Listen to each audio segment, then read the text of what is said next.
Hey YouTube, so today I'm filming a book review, and the book review I'm doing is on The Fault in Our Stars by John Green. And I apologize for the way I look because I've been sick and down in the dumps, which I'll make a video about later. But anyways, this was one book that I was kind of iffy to get. As I've stated on my Goodreads profile, I was iffy to even pick up this book or anything because when it comes to books that are kind of like hyped up or books that have been made into movies, I'm very wary on them. And the reason for that is because I'm afraid that they won't meet my expectations, because if I hear like things about a book that's been hyped up or overly hyped, then I'll kind of read reviews and I'll like build up some expectations, and usually the book does not meet my expectation. While there has been like just a few books that has, like, take Divergent for instance. Divergent was one book that has met my expectations, but just barely. And The Hunger Games, that was one of the books that was hyped up and that I was expecting to like meet my expectation or exceed it, but it fell really short. I do not like The Hunger Games, let me just say that. But I'm still going to continue on with the series, I just don't know when. But like, I got my Nook the day after my birthday, which was, my birthday was on May 9th, so I got my Nook on May 10th. And I was kind of like picky. I was like, I don't know what books I wanted to get for it. And then that's when I decided, you know what? I'll finally give in and read The Fault in Our Stars. And like, I wasn't expecting myself to get into the book because I was like, nah, it's not going to be that good. I'm not going to like it. And I already like kind of knew what it was about, but I didn't know too much about it. And I was like, it's just going to be another one of those books. And I was like, I don't really want to read it. But as soon as I started reading it, I kind of like got sucked into it. That wasn't something that I was expecting. But if you don't know what The Fault in Our Stars is about, I'll see if I have a description on it on the Nook. And if not, then I'll try to best to my advantage give you a description of it.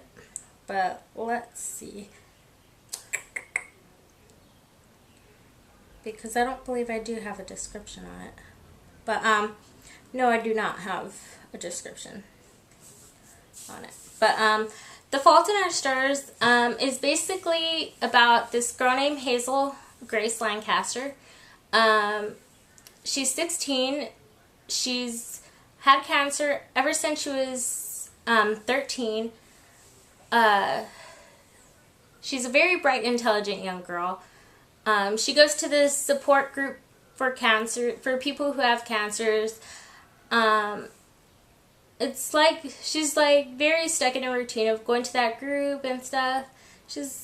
Until one day at the group, she catches her sight on this boy, and she notices that he's a very gorgeous guy. And his name is Augustus Waters, and he's there with both a mutual friend of Hazel and Augustus's, Isaac. He's their mutual friend. He's going to go blind soon because of his cancer. Well, Augustus and Hazel, they hit it off rather quickly, and that's what I like. Like, it was, I like the way they hit it off. Let me just say that. But they hit it off rather quickly. They become friends. The relationship develops over time, and like, I don't know how to, I'm not very good with like giving summaries of books, so I'm just gonna skip the summary part and I'll just go ahead and like give you my review and my thoughts on it. And I'm gonna try my best not to make this have spoilers. But we have two main characters, as I stated. We have Hazel Grace and Augustus Waters. Both of them have cancer, so they're both cancer kids. What I really liked about the book was that you know how in other books, like, the characters themselves kind of get lost in their illness, like, they kind of, the book, instead of being about them, it's about the illness itself and stuff like that. Well, in The Fault in Our Stars, it's different because the characters, Hazel and Augustus, they don't get lost in the cancer. They don't like let it define them as who they are. They don't let it take over their lives. Instead, they defy the cancer in a way. And I don't necessarily mean them beating it, but like they defy it by like the way they live their lives. They still like let their own personal light shine through. They're still like happy about their lives. Even though they know that a possibility is that they may not live their full lives, but yet they still come to terms with it and everything. And they also don't let it defy them by their knowledge, their sense of wonder of life and stuff like that.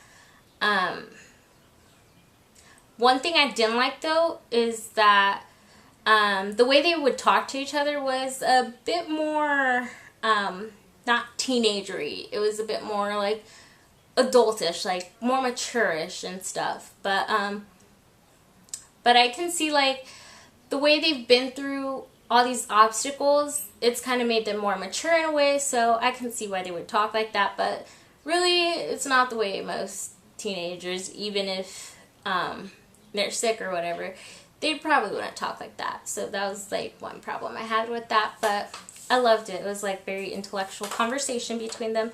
And I love the relationship between Hazel and Augustus.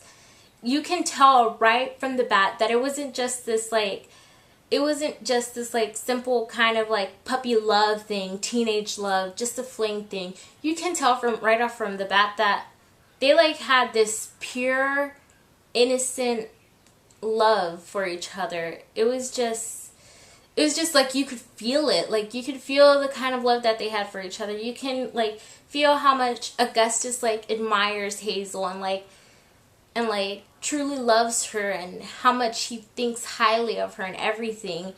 And you can also tell how Hazel feels about Augustus, how she adores the light in his eyes and how she adores all his amazing qualities and everything. Like you can feel that.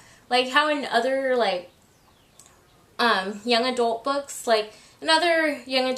you can like tell like oh, this is just puppy love, it'll go away. But in this book you can tell like, oh my gosh, the love that they have for each other is pure, which is kind of weird saying because they're teenagers and that's very rare, but they have this rare kind of love and this rare kind of bond that most people will never experience except once in a lifetime. But they have this bond that is just so strong, and they don't like let it crumble. Even after like certain things, like certain moments in the book when you thought like you thought differently, like Hazel and Augustus, they move it in a different direction, one that you weren't expecting. And then another thing was towards the end, I love their strength. Even like with all that was going on, I'm trying not to spoil it, so I'm like having trouble forming my words. But even with all that was going on, they still kept up their strength. Even though like there were days when Hazel would like falter, she'd give in to like some of like to her illness and stuff like that. There were days when she would just crumble, but that was okay because she would get right back up again and she'd come back with this strength that you just can't help but admire.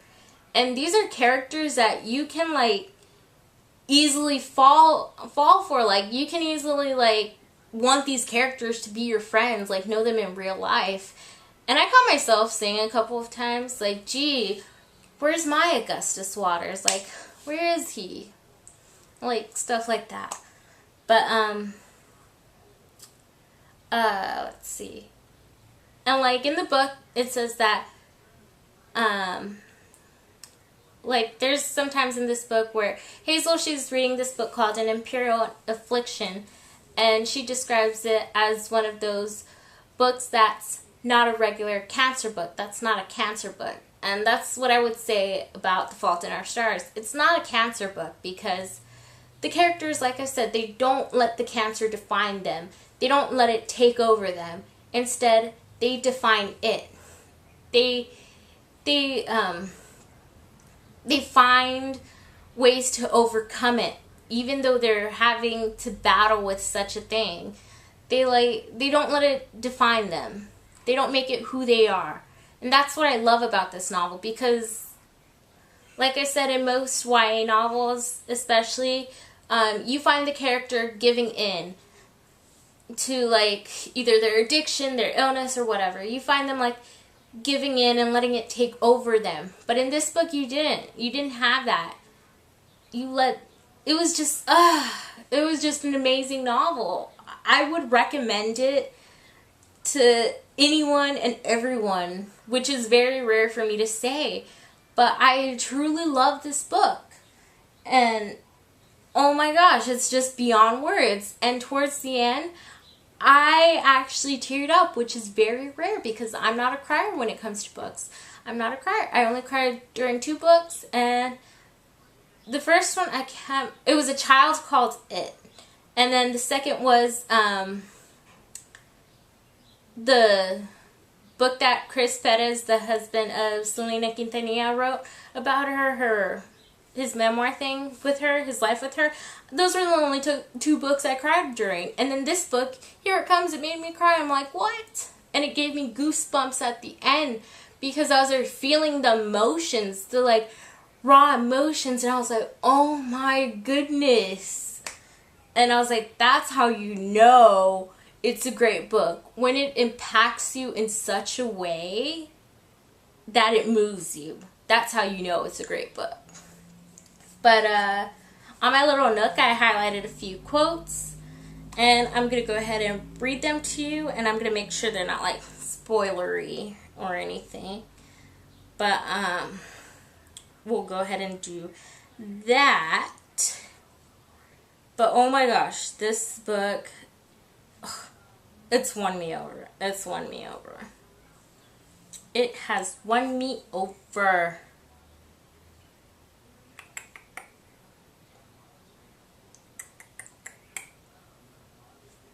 Okay, here's one quote towards the end of the book that I liked.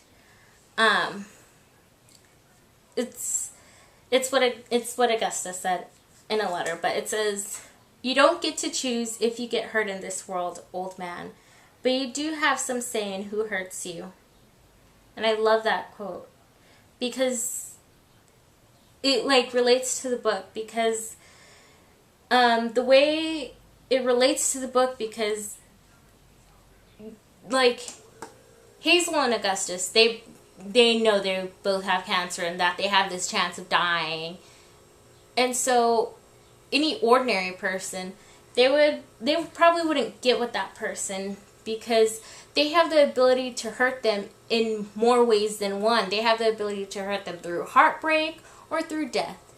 And that is just unfathomable. But yet Hazel and Augustus, they both trust each other, and they just both give each other the power to hurt one another, but knowing that they won't.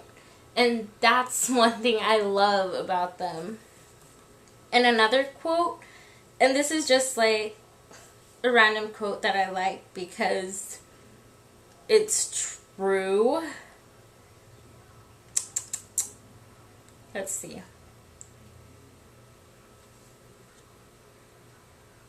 This is just a random quote. I'm not going to relate it to anything, but it says, "What a slut time is. She screws everybody."